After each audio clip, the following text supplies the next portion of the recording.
हिंदी कहानी ताश का खेल। दंडपानी जयकांतन। अरगनी पर टंगी वायल साड़ी को झाड़कर पहनने के बाद जानकी दीवार पर लटके आईने के सामने जा खड़ी हुई। उसने अपने संवरे हुए बालों को हाथों से तनिक ठीक किया। माथे पर लगी कुमकुम की बिंदी पसीने से कुछ फैल गई थी। उंगली पर धोती का किनारा लपेटकर उसने बिंदी को चारों तरफ से ठीक किया। बिंदी का आकार कुछ छोटा हो गया। उसे मन ही मन इस बात का संतोष था कि छोटे आकार की बिंदी भी उसके माथे पर अच्छी लग रही है। इसके बाद उसने चूड़ियों के डिब्बे में मुड़कर रखा 2 रुपये का नोट निकाला और उसे धोती के पल्ले में बांध लिया। पीछे मुड़ते ही उसे अपना 1.5 साल का लड़का रवि दिखाई दिया। अपने अति नाजुक पैरों को घसीटते हुए किसी तरह वह उसके पास पहुंच गया और उसने उछलकर अपने दोनों हाथ उसकी ओर फैला दिए।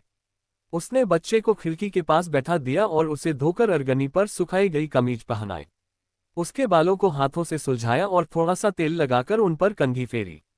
मुख पर पाउडर लगाया। गालों को चूमकर उस पर काला टीका लगाकर नजर उतारी। बच्चे को गोद में उठाकर जब उसने घर में पड़े पुराने टाइम पीस की तरफ देखा तब 2 बज रहे थे। सरस्वती अम्माल ने उससे पूछा, इस कड़कती धूप में बच्चे को लेकर सिनेमा जा रही है? प्रश्न सुनकर कहीं उसे गुस्सा न आ जाए, इस डर से वह मुस्कुराने लगी। हाँ, जा रही हूं, इससे क्या?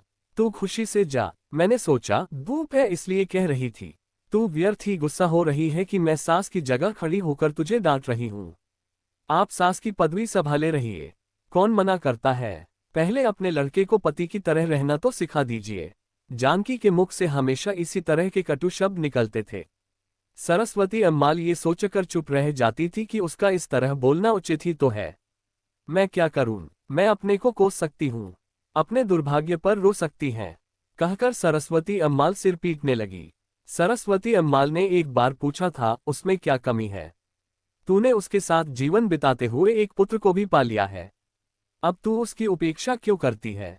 इसके बाद उसकी क्या दुर्दशा हुई इसे वही जानती है। हे ईश्वर, शब्द क्या थे? विष बुझे बाण थे। वह आपका पुत्र है इसलिए आपका दुखी होना उचित है।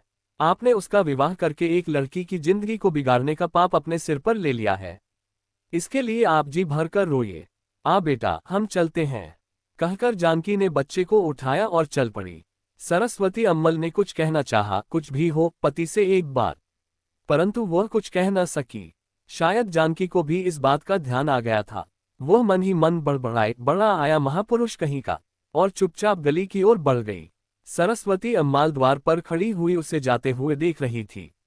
मई की कड़कती धूप में आग के समान धधकती हुई तारकोल की सड़क पर बच्चे को गोद में लिए हुए वह नंगे पांव जा रही है। क्या उसमें सिनेमा देखने की इच्छा इतनी बलवती है?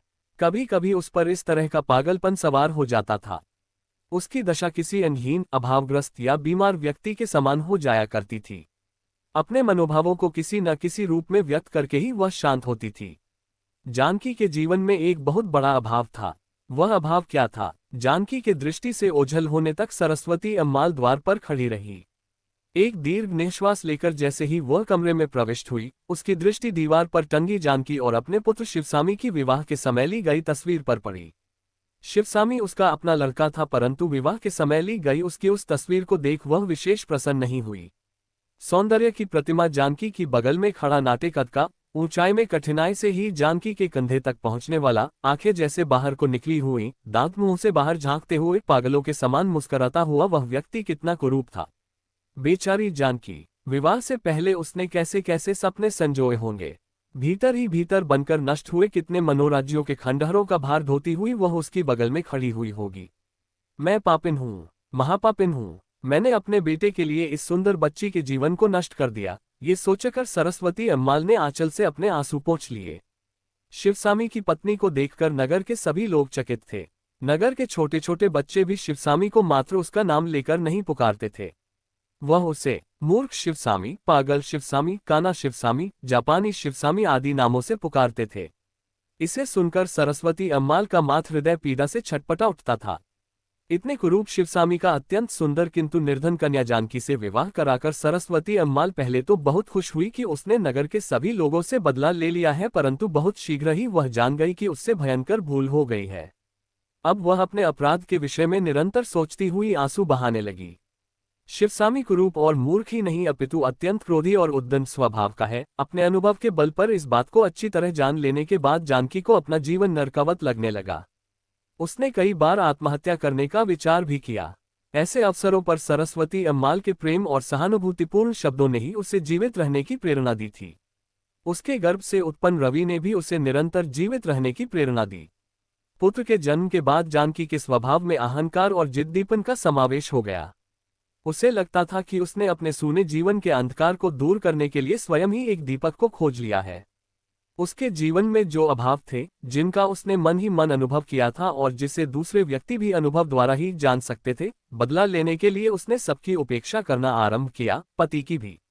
उसने इसकी ओर कभी ध्यान नहीं दिया था, अतः इसके उपेक्षापूर्ण व्यवहार का परिचय उसे कहाँ मिल सकता था।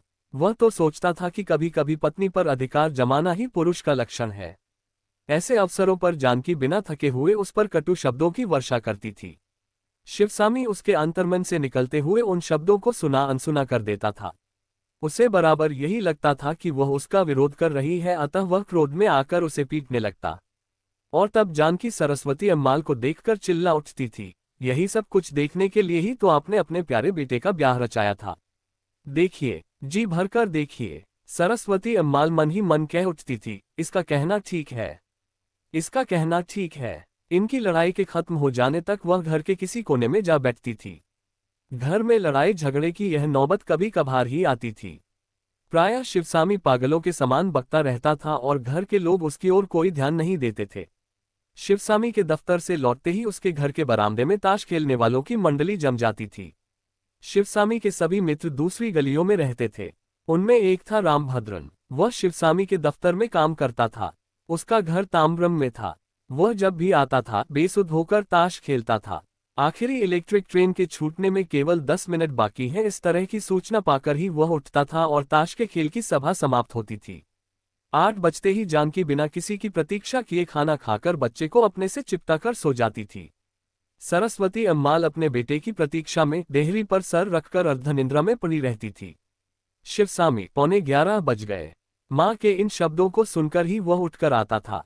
अपने दोस्तों को विदा कर जब वह खाना खाने बैठता था तब भी इस प्रकार बड़बड़ाता रहता था, माँ, मैंने तुरुप से उसके पान के नहले को काटकर बड़ी गलती की, परंतु मैं क्या करता, मेरे पास पान को छोड़ बाकी रंग के ही पत्ते थे। हुकुम के छोटे पत्ते थे, अतः हुकुम की बारी आने पर भी सर मुझे नहीं मिलता। तुरुप भी एक था, नहीं काटता तो क्या करता, मुझे कहाँ पता था कि वह गुलाम फेंकेगा।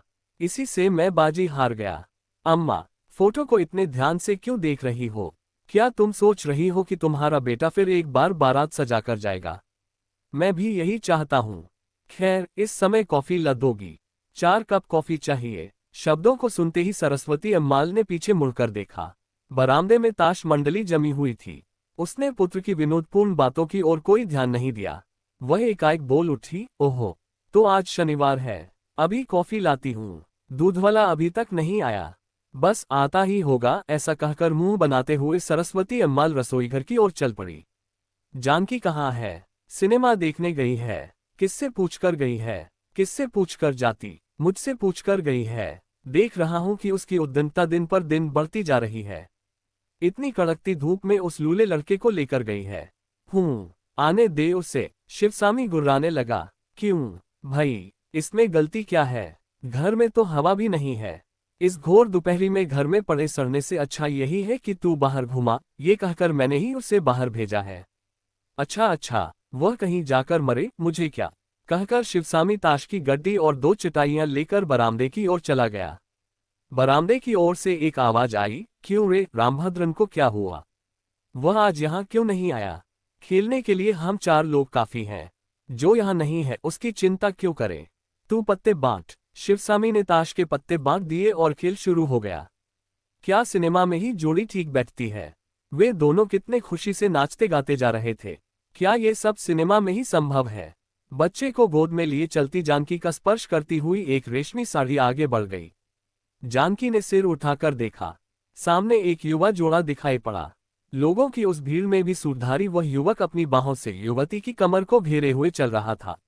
युवती रेशमी साड़ी पहने अपने गालों से उसकी भुजाओं का चमकीले रेशमी बुश शर्ट का स्पर्श करती हुई आगे बढ़ रही थी।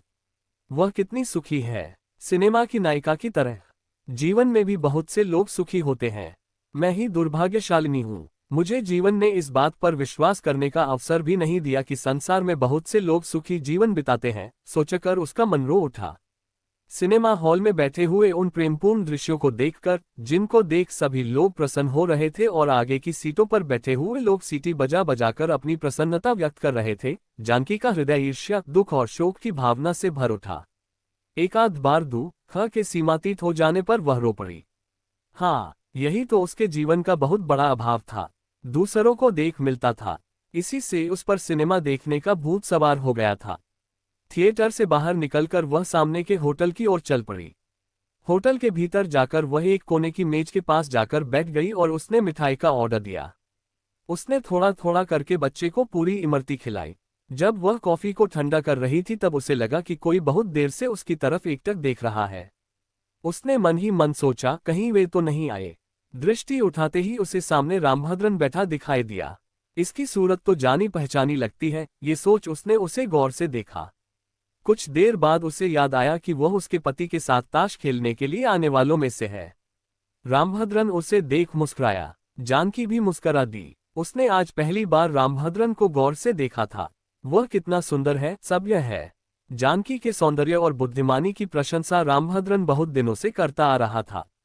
हाथ धोने के लिए उठते ही वह उसकी मेज के पास आ गया और अत्यंत परिचित व्यक्ति के समान पूछने लगा, क्या सिनेमा देखने जा रही हो? नहीं, देखकर लौट रही हूँ। क्यों भाई, सिनेमा देखा? इस तरह बच्चे को संबोधित करते हुए उसने बच्चे को मेज पर खड़ा किया। बच्चे के दोनों पैर मुड़ गए। ये खड़ा क्यों नहीं होता? पता नहीं क्यों, 1.5 साल का हो गया है, अब भी खड़ा नहीं हो पाता है। उसे दवाई टॉनिक आदि बराबर दे रहे हैं। शरीर में शायद किसी चीज की कमी है। इसके पिता तो इसे लूला कहकर ही पुकारते हैं। आप घबराए नहीं, 6 महीने में ही यह चलने लगेगा। इसका शरीर कमजोर है। वह मूर्ख इसे लूला कहता है। भैया, अब यदि तेरे पिता तुझे लूला कहें तो तू कहना कि मैं तेरी तरह लूला नहीं हूं। क्यों, ठीक है ना? बच्चे को इस तरह समझाकर रामभद्रन जानकी की ओर देखकर हंसने लगा। जानकी के हृदय में कोई बात चुप सी गई, परंतु हंसकर उसे टाल दिया।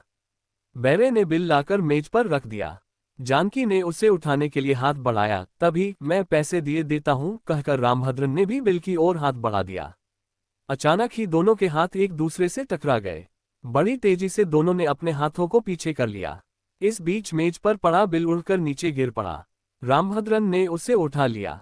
क्षणभर के लिए जानकी का मुख लज्जा से लाल हो गया। इतनी जल्दी वे दोनों एक दूसरे के इतने निकट कैसे आ गए, इस बात पर चकित होते हुए और उसकी ओर देख मुस्कुराते हुए उसने बच्चे को गोदी में उठा लिया। होटल से बाहर आने तक उसके मुख की लालिमा मिटी नहीं। पीछे से रामभद्रन की आवाज सुनाई दी, आप चिंता क्यों करती हैं? आप प्रतिदिन समुद्र के किनारे जाकर कमर तक गहरे रेत के गड्ढे में बच्चे को सिर्फ 1 घंटे के लिए खड़ा करके देखिए, 1 महीने में ही वह चलने लगेगा। ऐसी बात है? हाँ, आप चाहें तो ऐसा करके देखिए। क्या आप इस समय घर जा रही हैं? अभी जाकर? क्यों बेटा, समुद्र के किनारे चलेगा? बच्चे को पुचकारते हुए रामभद्रन ने जानकी की ओर देखा। पहले उसने सोचा कि उसे मना कर दूं, लेकिन उसकी बातों में, उसकी आवाज में, उसकी मुस्कान में एक आकर्षण था, सुख देने की शक्ति थी। बेटा आओ, समुद्र तट पर चलें कहकर वह उसके साथ चल दी। 6 बज चुके थे, अभी धूप कम नहीं हुई थी। एक नौक की छाह में कमर तक गहरे रेत के गड्ढे में रवि को खड़ा करके जानकी और रामभद्रन एक दूसरे के सामने मौन बैठे हुए थे। जानकी को रह रहकर रोना आ रहा था, पर पुरुष के सामने वह रो भी नहीं सकती थी। रामभद्रन भी कुछ सोचता हुआ शून्य दृष्टि से आकाश की ओर देख रहा था। वह बीच बीच में लंबी सांसें छोड़ रहा था तथा माथा खुजला रहा था। अरे हाँ, आज तो शनिवार है, आपकी दफ्तर से सीधे घर जाने की इच्छा नहीं हुई? जानकी ने पूछा। 2 दिन से परेशान हूँ, न तो घर गया और न ही दफ्तर। हाय, ऐसा क्यों? क्या पत्नी घर में नहीं है? कहकर जानकी हंस पड़ी। कहीं जाकर मर जाती तो चैन से रहता। वह दुष्य जीवित रहकर मेरी जान खा रही है। उसे गाली क्यों दे रहे हैं? उसे एक दिन हमारे घर लेकर आइए ना। हे ईश्वर, तू मेरी परीक्षा क्यों ले रहा है? कहकर उसने अपना सिर पीट लिया। क्या हम आपकी पत्नी के दर्शन नहीं कर सकते? क्या आपको डर है कि हम उसे आपकी ताश की बाजियों के बारे में बता देंगे? आप मत घबराए, हम उसे कुछ भी नहीं बताएंगे। कहकर जानकी हंस पड़ी। यदि आप उसे अवश्य देखना चाहती हैं तो एक काम कीजिए, अपने पति शिवसामी को साड़ी पहनाकर देख लीजिए। साक्षात मेरी श्रीमती जी का रूप दिखाई देगा। हाय रे मेरे दुर्भाग्य, हाय रे मेरे दुर्भाग्य। जानकी एक क्षण जड़वत खड़ी रही। आपने उससे शादी क्यों की? ये सब नियति का खेल है। उसके पिता ने ही मुझे पढ़ाया लिखाया था। उसके पास अपार संपत्ति थी। ये लड़की उसकी एकमात्र उत्तराधिकारिणी थी। कोई बात नहीं, आपको किसी तरह का संतोष तो है। वह और भी कुछ कहना चाहती थी परंतु दांतों से जीभ दबाकर चुप हो गई। कहिए, जो कुछ कहना चाहती हैं कहिए, मैं बुरा नहीं मानूंगा। नहीं, कुछ नहीं, आप अवश्य ही अपनी बात छिपा रही हैं। आप जो चाहें कह सकती हैं। आप शायद कहना चाहती हैं कि हम दोनों की स्थिति बिल्कुल एक सी है।